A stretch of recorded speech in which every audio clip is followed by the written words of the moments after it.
Okay, I'll just show you how to delete a mobile from the Bluetooth audio system in this 2016 Mercedes Benz E Class.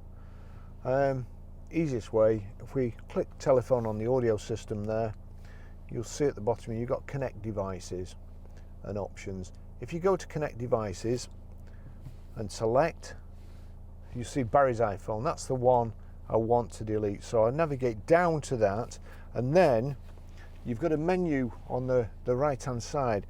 If I knock the selector across, you've then got another menu comes up: deauthorize, details, reception volume, and so on. So I want to deauthorize. Do you want to deauthorize this device, Barry's iPhone 11? So select yes and click, and that's it, it's gone.